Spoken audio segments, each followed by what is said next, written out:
हमने जो यूज किया है ना अपने अभी प्रोग्राम में, वो जेपीए रिपोजिटरी यूज किया है। अगर मैं आपको बताना चाहता हूं, एक्चुअली सबसे मेन जो रूट इंटरफेस है वो है रिपोजिटरी। रिपोजिटरी ये क्या है? एक इंटरफेस है। रिपोजिटरी ये क्या है? एक इंटरफेस है। इस इंटरफेस को ये इंटरफेस इनहेरिट हुआ है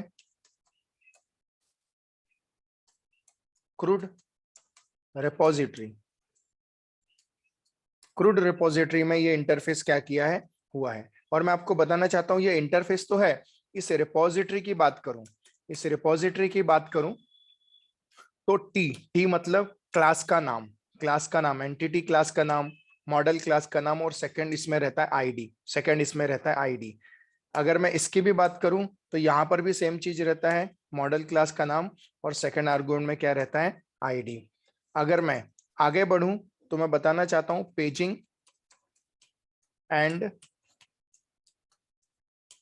पेजिंग एंड सॉर्टिंग रिपोजिटरी।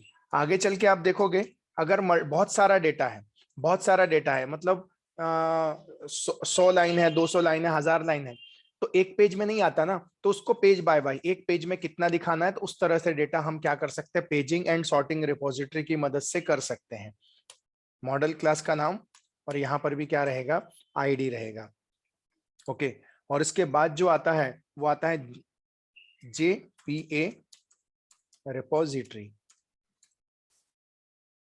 तो हम ये भी क्या कर सकते हैं? यूज कर सकते हैं, और हम यही यूज कर रहे हैं, जेपीए रिपोजिटरी। यहां भी होता है टी मतलब मॉडल क्लास, आईडी मतलब प्राइमरी इसका नाम।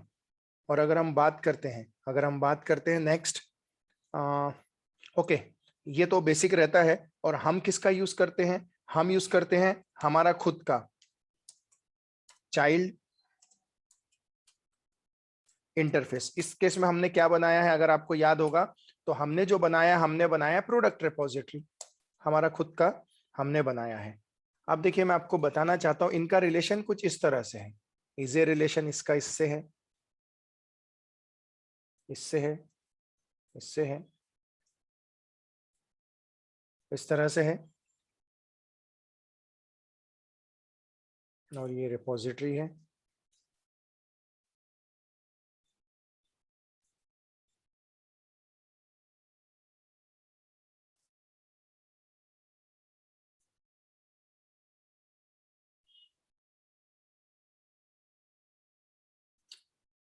ये इस तरह से, तो ये हायरार्की है जो आपको पता होनी चाहिए किस तरह से है। और मैंने जैसे कि बताया कि जो टी है, अगर हम टी की बात करते हैं, टी मतलब क्या होगा? टी मतलब कुछ नहीं होगा, या तो वो मॉडल होगा जो हम बना रहे हैं, या तो फिर एंटिटी क्लास नेम होगा। और जैसे कि मैंने बताया आईडी, आईडी दैट मीन्स क्या होगा? डेटा टाइप होगा। We can say data type of primary की। डेटा टाइप ऑफ क्या रहेगा? प्राइमरी की। और जैसे कि मैंने आपको बताया कि जो एम्बेडेड डीबी है, जो एम्बेडेड का मतलब होता है जो इनबिल्ड है, उसे हमें नो डाउनलोड, हमें उसे डाउनलोड करने की जरूरत नहीं है। नो इंस्टॉल, हमें उसे इंस्टॉल करने की जरूरत नहीं है। ओके, आपको ये सब चीजें करने की जरूरत, नो डाउनलोड, नो इंस्टॉल, आपको ये कोई भी चीजें करने की जरूरत नहीं है। जैसे कौन कौन से हैं? जैसे फॉर एग्जांपल H2 डेटाबेस है, इनबिल्ड है। सेकंड कौन सा है? डरबी है, अपैचे का डरबी करके आता है। और थर्ड है एच एस क्यू एल, जिसको बोला जाता है हाइपर एसक्यूएल बोला जाता है। आप थोड़ा इनके बारे में पढ़िए सर, आपको पता चलेगा। और एक्सटर्नल डेटाबेस, एक्सटर्नल डीबी। अगर हम बात करते हैं एक्सटर्नल डीबी की, तो एक्सटर्नल डीबी क्या है? एक्सटर्नल डीबी है जैसे ओरेकल है, जैसे माई सीक्वल है, एक्सेट्रा। ऐसे कई सारे हैं जो है। तो ये आपको थोड़ा सा याद रखना है कि किस तरह से ये रिपोजिटरी है।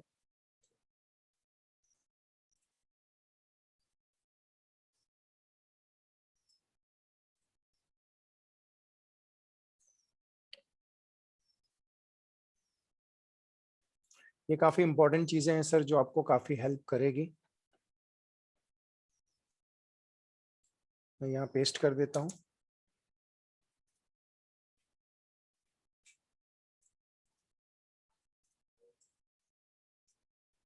मैं पेस्ट कर देता हूँ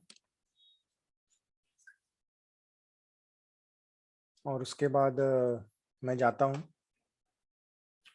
हाँ, वापस हम आते हैं जो मैंने आपको बताया था। देखिए मैंने जेपीए रिपोजिटरी किया हूँ, बाकी सब चीजें सेम है। @रिपोजिटरी यहाँ लिखा हूँ और फर्स्ट स्ट्रिंग बूट में बाकी कुछ नहीं, पैकेज का नाम दे दिया हूँ, रूट पैकेज का नाम। और टेस्ट डेटा टेस्ट रनर में देखो मैंने रिपोजिटरी @autowired किया और कुछ नहीं किया sir. I mean command line runner मैंने लिखा, क्लास का नाम बताया, तो प्रॉक्सी क्लास बनाता। रन टाइम में इसका ऑब्जेक्ट नहीं होगा, इसके इम्प्लीमेंटेड क्लास। वो इम्प्लीमेंटेड क्लास रन टाइम में जब कंटेनर बनाता है तो वो कहलाती प्रॉक्सी क्लास ऑब्जेक्ट। क्या कहलाती है? Proxy class object. अब देखो मैंने क्या किया, डायरेक्टली मैंने लिखा रिपोजिटरी रेपो, ये देखो ये रेपो डॉट सेव नाम की मेथड कॉल किया और उसमें ऑब्जेक्ट बना दिया प्रोडक्ट का, ये ऑब्जेक्ट बना दिया। रेपो डॉट सेव प्रोडक्ट का मैंने क्या बना दिया, ऑब्जेक्ट बना दिया। रेपो डॉट सेव मैंने प्रोडक्ट का क्या बना दिया, ऑब्जेक्ट बना दिया। ये मैंने सेव किया। अब क्या है सर, मुझे थोड़ा सा याद नहीं आ रहा कि मैं देखूं कैसे S2 डेटाबेस की वैल्यूज, तो मैं वो ट्राई कर रहा हूं, बट अभी मैं आज देखता हूं। ये मैं सेव कर रहा हूं और वाकई में अगर ये वैल्यू सेव हुई होगी तो देखो रेपो डॉट फाइंड ऑल। देखो सर, फाइंड ऑल नाम की भी मेथड मैंने नहीं बनाया, मैंने कहीं लॉजिक नहीं लिखा हूं सर, फिर से देख लो। ये प्रोडक्ट रिपोजिटरी है, ये प्रोडक्ट रिपोजिटरी किसकी है, प्रोडक्ट रिपोजिटरी। ये प्रोडक्ट रिपोजिटरी में आप देखो सर क्या कोई लॉजिक लिखा है? कोई लॉजिक नहीं लिखा सर, ब्लैंक है, खाली है। मैंने कोई लॉजिक नहीं लिखा हूं सर। ऑलरेडी मैंने डायरेक्टली क्या किया हूं, इसको यूज किया हूं। तो पहले रेपो सेव नाम की मेथड भी मैंने यूज किया हूं। अगर मैं देखना चाहता हूं सेव नाम की मेथड, कंट्रोल,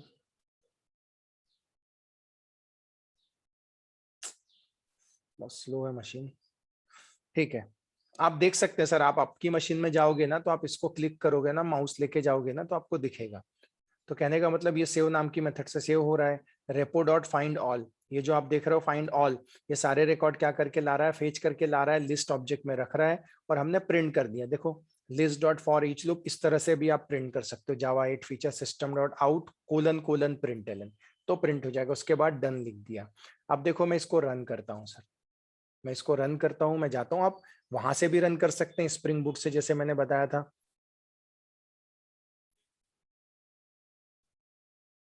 हाँ, यहां से भी आप जाएंगे रन एज।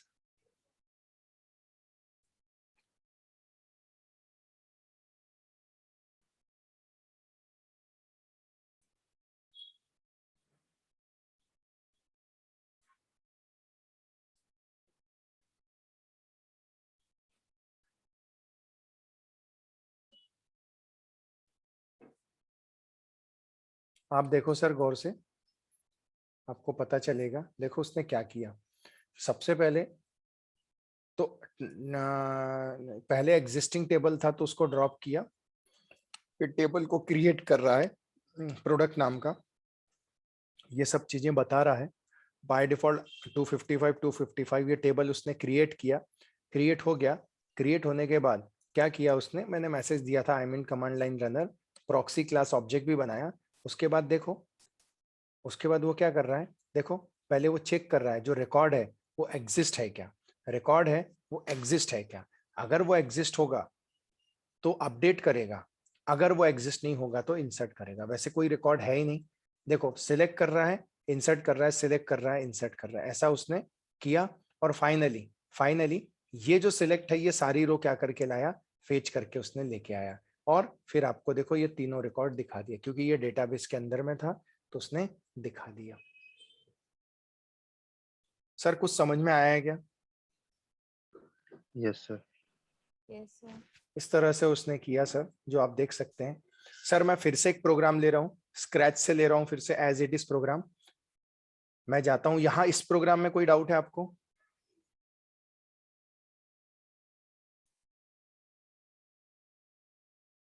चलो ठीक है, अब मैं एज इट इज प्रोडक्ट की जगह एक स्टूडेंट ले लेता हूँ, थोड़ा सा एंड टू एंड बनाता हूँ।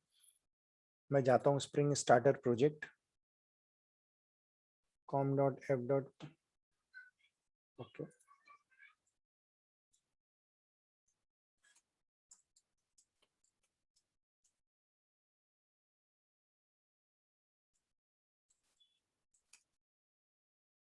com.app.product Java 8।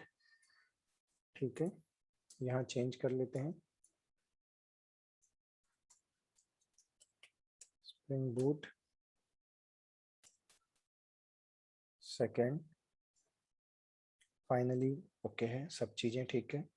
नेक्स्ट पे जाता हूँ, क्या क्या ले लेता हूँ, H2 आता है इसमें, हाँ H2 डेटाबेस। देखो यहाँ से आप H2 डेटाबेस ले लेना, सिलेक्ट कर लेना, स्प्रिंग डेटा जेपीए ले लो, और मैंने क्या लिया था, स्प्रिंग स्टार्टर वेब तो है,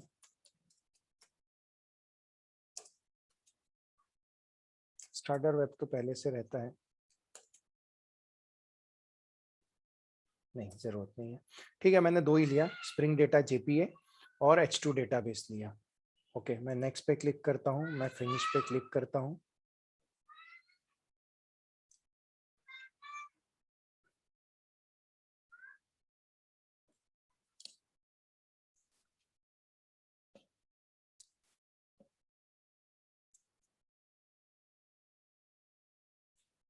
प्रोसेस हो रहा है थोड़ा सा, आप देख सकते हो।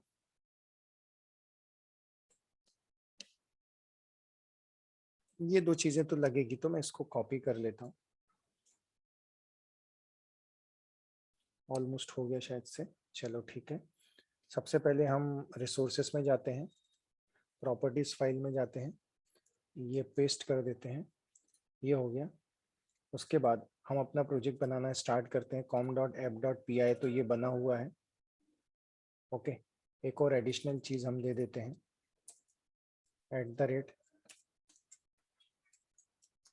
@component scan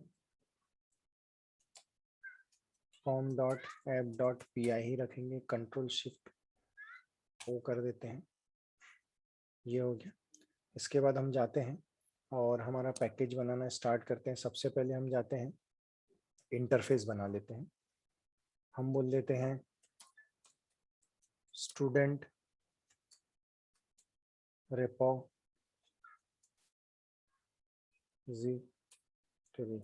student repository com.app.py.repo करके पैकेज ले लेते हैं, रेपो पैकेज ले लेते हैं, ऐड कर लेते हैं एक और, कौन सा, JPA रिपोजिटरी, ऐड कर लिया, ओके कर लिया, ओके फाइनली फिनिश कर लिया। अब मैं जाता हूँ यहाँ पे, मुझे स्टूडेंट मॉडल क्लास लगेगी, तो मैं जाता हूँ क्लास बनाता हूँ, स्टूडेंट com.app.py. मॉडल बना लेता हूँ, फिनिश कर लेता हूँ, और स्टूडेंट क्लास के अंदर जाता हूँ,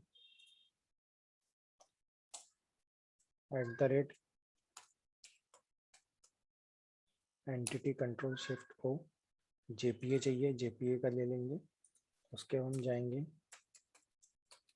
private long ID, private string name, private ID name and subject.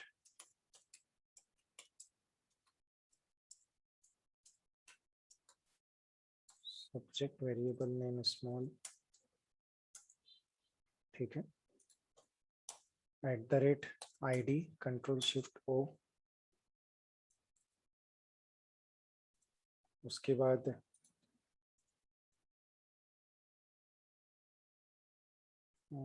ठीक है, नहीं भी दिए तो चलता है। ठीक है, मैं जाता हूँ Alt Shift S O,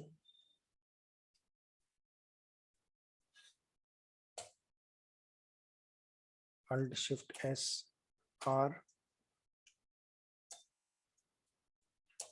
100, Alt Shift S S, Control Shift Format, ये बन गई हमारा प्रोसेस। अब यहाँ पे हमने क्या लिया, लॉन्ग लिया है ना, लॉन्ग लिया है, हम यहाँ पे जाएंगे स्टूडेंट रिपोजिटरी में और यहाँ पे आईडी का डेटा टाइप लॉन्ग बता देंगे और यहाँ पे मेंशन कर देंगे स्टूडेंट कर देंगे, सॉरी स्टूडेंट, कंट्रोल शिफ्ट ओ कर देंगे और यहाँ पे मेंशन कर देंगे @रिपोजिटरी, कंट्रोल शिफ्ट ओ, रिपोजिटरी आ गया हमारा, ये भी रेडी हो गया। अब मैं जाता हूँ नेक्स्ट, मैं बनाता हूँ class command line runner test बना लेता हूँ, com.app.py.runner ले लेता हूँ और ऐड करता हूँ interface command line runner,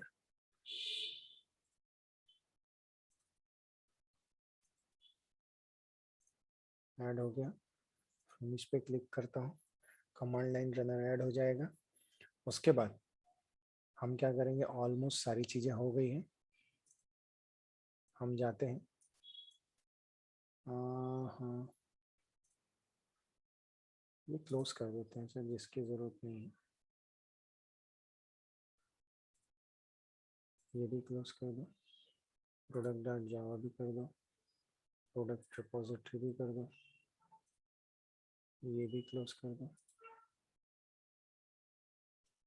okay, अब student repository command line runner test है, ओके ये है। हम जाते हैं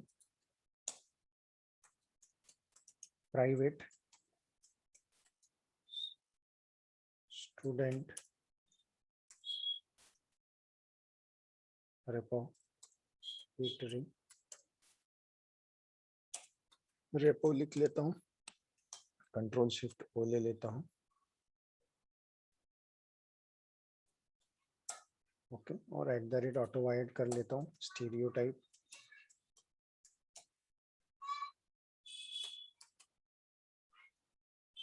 कंट्रोल शिफ्ट ओ कर लेता हूँ, ऑटो वायर्ड हो जाएगा। और बस यहाँ जाता हूँ, मैं लिख लेता हूँ repo.save न्यू स्टूडेंट 101 और आईडी नेम और सब्जेक्ट, कंट्रोल शिफ्ट ओ कर लेता हूँ, कंस्ट्रक्टर गलत है क्या, चेंज कंस्ट्रक्टर, अच्छा एल लिखना पड़ेगा क्या, हाँ ठीक है मैं लिख दिया, फिर से एज इट इज लेता हूँ, 101 के बाद 102, उसके बाद 103, राजा के बाद रानी, रानी के बाद बाबू, जावा, ओरेकल, स्प्रिंग, ठीक है ये सेव हो जाता है। सेव होने के बाद list of student of list is equal to repo dot find all आएगा, इसमें आ जाएगा, कंट्रोल शिफ्ट ओ कर दो, लिस्ट इंपोर्ट करना है जावा डॉट यूटिल डॉट लिस्ट, हाँ ठीक है। उसके बाद हमें प्रिंट करना है, तो list dot for each action system dot out colon println। इस तरह से ये सारे के सारे क्या हो जाएंगे, प्रिंट हो जाएंगे। और लास्ट में लिख दूंगा दिस आउट, डन कर देंगे और यही एज इट इज कॉपी करेंगे और यहाँ पे बोलेंगे स्टार्ट।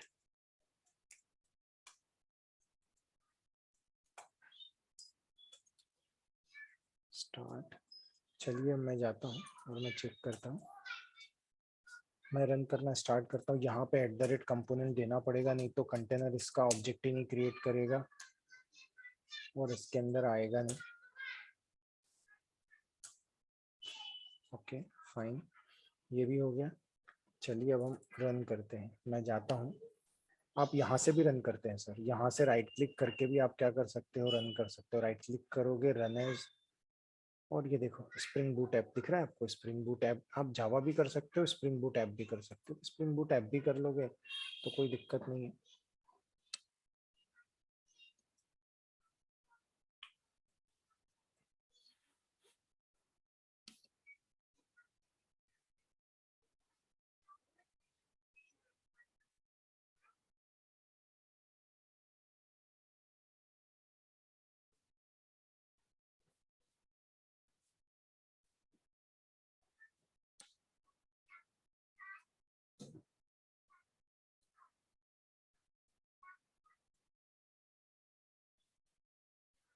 ड्रॉप हो गया, टेबल क्रिएट हुआ, अब उसमें स्टार्ट हुआ।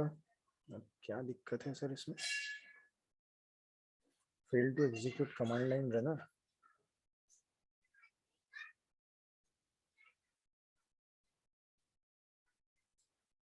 स्टार्ट हुआ,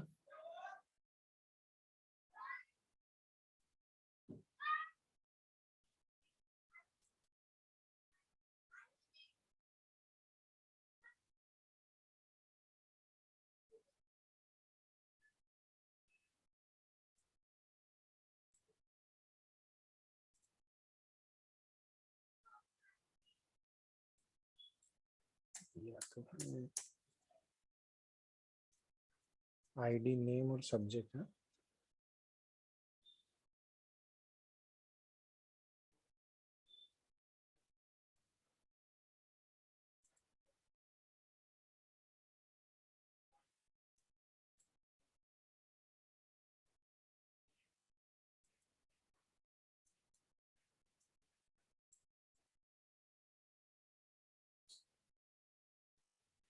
नो डिफॉल्ट कंस्ट्रक्टर, अच्छा ठीक है ना सर, तो दे देते हैं, क्या दिक्कत है। डिफॉल्ट कंस्ट्रक्टर भी दे देते हैं, Alt Shift S O deselect all। हम जाते हैं, फिर से रन करते हैं। Right click, run as Spring boot,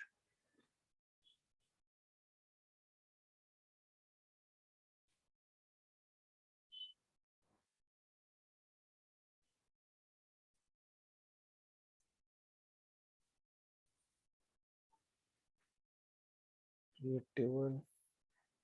वो देखिए सर, क्रिएट टेबल हुआ, सबसे पहले क्रिएट टेबल हुआ, उसके बाद क्रिएट टेबल के बाद देखो देखता है, पहले चेक करता है वो रिकॉर्ड अगर एग्जिस्ट होगा तो अपडेट करेगा, नहीं तो क्या करेगा, इंसर्ट करेगा। अब मैं H2 डेटाबेस देख नहीं पा रहा हूँ, अगर देखूंगा मैं आज चेक करता हूँ कैसे देखते हैं, बट डेटाबेस में इंसर्ट हो रहा है तभी तो चीजें आ रही हैं सर। सिलेक्ट हो रहा है, सेकंड रो इंसर्ट कर रहा है, सिलेक्ट इंसर्ट, फिर सारी रो फेच करके ला रहा है और देखो आपकी यूजर स्क्रीन पे दिखा रहा है। ये स्टार्ट है आपका और ये एंड है। सर आया क्या समझ में? Yes sir. Yes sir. Okay, तो